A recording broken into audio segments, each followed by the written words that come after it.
Hey guys, 2020 Eagle Man here with my first tutorial video. This was actually a request from someone to make a tutorial video about the editor that I use, which is called AVS Video Editor. So what I'm going to do here is I'm just going to get a series of tutorial videos on how to use this video editor. So here it is. This is AVS Video Editor 6.3. This is the non-activated version, so I'm going to show you some tips how to kind of cheat your way around that. So this is a demo version actually. So we're going to start out with the basic layout here. First off, it's going to send you to this. It's going to have all your projects that you're working on. These are actually my past projects. So you can open new ones, you save the current one and create a new one. And you can also do these other options here. What you're going to do at the start is you can go into the media library. You can import all types of files, video, image, and audio. I'm pretty sure you can import all types of files, all supported media pretty much. I'm just going to start off by importing some of these files. So we got all these. These are actually the files that I used to make the speed intros. And so this is organized by video, image, and audio. I usually just stay in the Alt tab. So let's import some images just for the sake of this.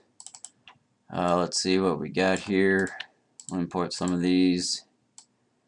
And yeah, there. And then we can import some audio as well. Let's do that. Okay, so there's some songs. So now all the files are organized in there. So right off the start, we have your basic layout down here. This is the timeline area. This is where the main video is going to be. So let's just, okay, let's start out by putting this video down. So you can drag this to view what you're doing down there. This is the main video that you put everything there. This line is for video effects, the line right under it. It's under this tab which has video effects.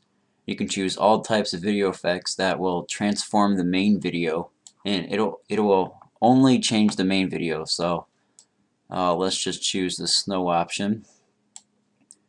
And so now when the video is playing, snow will pop out.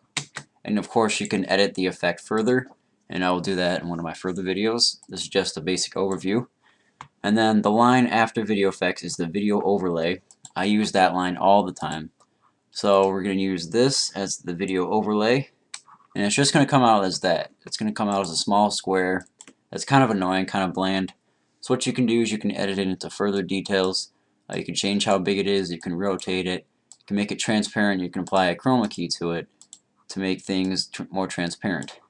You can add masks and frames. Of course, it's a really crappy edit, so it's just for the sake of showing it. So there it is.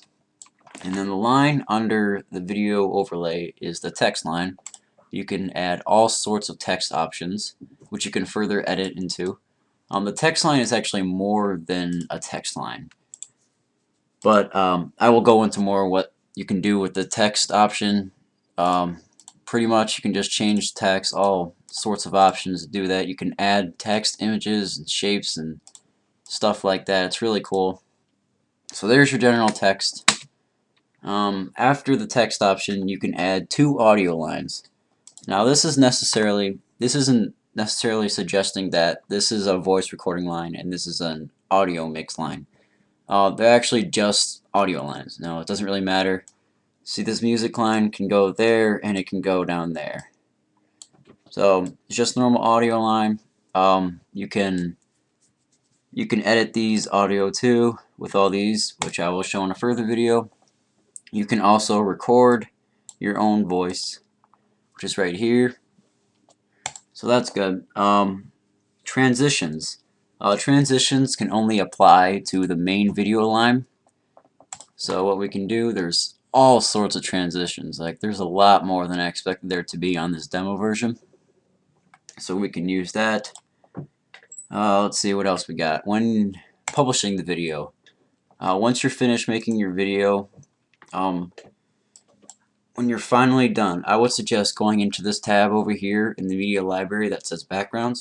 Just click on that, click on image, and just select one of these colors. It really doesn't matter. And you're gonna drag it, if I can get this right. you're going to drag it to about 1 minute, which is right there. You're going to drag it to about a minute. Because this is a demo version, what it's going to do when it produces the file, it's going to put a watermark over it. And that watermark, it just says AVS. It's a red. It's really annoying when it's over your video, and it's not really going to look good. So you just put that overlay there, and the watermark only shows up for a minute. So once you produced your video, you can just open up a new editor like Windows Live Movie Maker, upload it into there, and just crop out the watermark area. You can also produce this as a DVD. There's all sorts of DVD suggestions here, chapters, content, stuff like that. I've never made a DVD using this, so I'm not too familiar with it, so I just won't be touching on topic with that. You can also feature on this is you can screen capture. You can use a screen recorder. I actually use a different one just because this one's kind of a hassle to use, but it's a good one. It takes snapshots, screen captures. You can draw while you're recording, so it's pretty good. You can also webcam capture, stuff like that. Let's see if this will. There's me.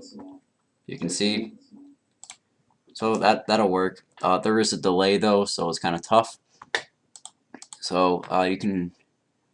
Another feature I forgot to touch on is this transparent feature. This is a transparent image actually. So when you automatically put in the video overlay, there's the text, and then there's the video overlay, which is automatically transparent. On this timeline, you can change the timeline by zooming in and out on it. You can go pretty far. You can go to storyboard mode. Timeline, you can change the audio of video layers, video overlay, mainline, and audio. And then I think the most important feature, which is generally for YouTubers, is to change the aspect ratio on the videos. Let's see, this picture is definitely not a 6:9 aspect ratio, so we have to change it to a 16:9. And of course you can change the video effects to change the aspect ratio on that. So there you have it. This is just a general overview of what this is.